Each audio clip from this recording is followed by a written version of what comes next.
بسم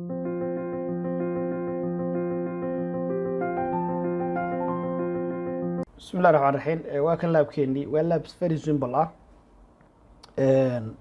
router banaanka ku haysanaa dhinaceena waan soo rarnay topology-geennii hore waxaan ka saarnay routerkii xagga yaalay iyo laankii kale marka laankan aan soo qaatay xaggan aan fast internet 0/2 u bixiyey oo interface-ka haddaan eegno wuxuu leeyahay markaasi IP address-kaasaan siiyey marka routerkeena aan gelaynaa basic configuration-kiisa halkan aan ka sameyneynaa ugu horeyn config terminal waan joogaa config terminal global configuration mode-kii waan joogaa waxaan siinayaa marka koowaad labadan aan kala maab garaynaya keeba outside noqonaya keeba inside noqonaya inside waxa weeye xagga internetka inside waxa weeye xagga LAN-keenan inside baan u bixinaynaa xagga kalena waxaan u bixinaynaa outside marka waxaan leenahay interface fast internet 0/0 IP NAT inside baa loo bixiyaa baan leeyahay xagga LAN-keena inside noogu bixi deetana ka laabo interface fast internet 2/0 isagana waxaan u bixinayaa IP oo xagga internetka IP NAT outside baan isagana u bixinayaa marka waxaan kala maabgareeyey routerka waxaan u sheegay dhinacee wax laga turjumaya dhinacee loo turjumaya ayaan kala faahfaahiyey kow marka routerkeena u kaalay global configuration mode ka tag oo hal mar ka laabo interface-kii deetana access control list baan configure garaynaynaa wuxuu ogolaanayo iyo wuxuu diidayo marka waxaan leenahay access control list-keena naqaana isticmaal access control list standard aan iska isticmaala 10 for example whatever it is deetana waxaan leeyahay permit ogolow 192.168.1.0 subnetkaas oo dhan ogolow wixii intaa kasoo hadhaha ogolaan bay ka dhigantay micnaheedu saa xasuusnaada wildcard bitkiisi waxa weeyaan 0.0.0.255 simple enter c marka halkaa maxaa ku qarsoon amar ah access control list 10 loo yaqaano oo diidaya intaa wixii kasoo hadha aan ka noqdo markaa waan ka noqday global configuration mode-ka aan joogaa waxaan leeyahay IP NAT kan ayaan sheegayaa deetana waxaan leeyahay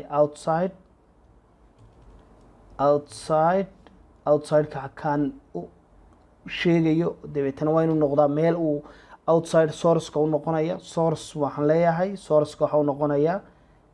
access control list-kaan sameeyey marka waxaan odhanayaa source list 10 ayaan bixinayaa source list 10 haddaan idhaahdo marka laba shay baan kala dooranayaa waxaan dooranayaa ugu horeyn maya hal mar aan halkaa dib u noqdo inside halkaan idhaahdo inside then source list 10 source list-kaygaasi labaan kala dooranayaa waxaan kala dooranayaa interface-kan globalka i noqonaya iyo mise waa pool of IP address baan haystaayo IP address iyo public oo fara badan baan haystaayo la qaadanayo markaan waxaan leeyahay interface-kaasi internetka aadaya waa hal mid interface level qaado marka waxaan bixinayaa interface fast internet 2/0 ayaan u bixinayaa deetana maxaan raacinayaa wixii loo yaqaano overload wuxuu sheegayaa inuu public IP address kaasoo dhan port address uu kul attach gareeyo intaa markaan sameeyo waan ka baxayaa show IP NAT ayaan ku tijaabin karaa wax IP NAT inuu jiro ama IP NAT translations inuu dhacay show IP NAT translations baan idhi wax haba yaraatee jira ma jiro haddaba waxaan sameynayaa bing baan sameynayaa kanaan ka bing garaynayaa bing 192.1 okay internetka 192.168.2.10 ayaan bing garaynayaa waa reachable translation inuu dhacay in kalaan eego ab arrow ka soo celi enter c waa kaas halkan kaalay markaa halkan kaalay 192.168.1.100 weeyaan inside globalkaygu waa gateway-gayga sorry si kalaan halkaa u dhigo horta xaggan aan kasoo bilaabo ICMP-gaygaasi waa protocolkii waa ICMP inside global waxaa noqonaya internetka 102.100 kaas inside localkaygu waa computerkayga binga soo sameeyey port address baa la siiyey fiiri outside global waxaa noqonaya serverka isaguna waa 2.10 kabacdi haddaan kan isagana ping sameeyo tiri waa kan halkan yaala isna haddaan ping sameeyo mar hore tijaabiyey isna haddaan ping sameeyo isna waxaan arkayaa inuu soo dhigayo marka haddaan eego mar labaad ab arrow ka soo celiyoon eego 192.168.1.3 xaggan hoose ka eeg waa kan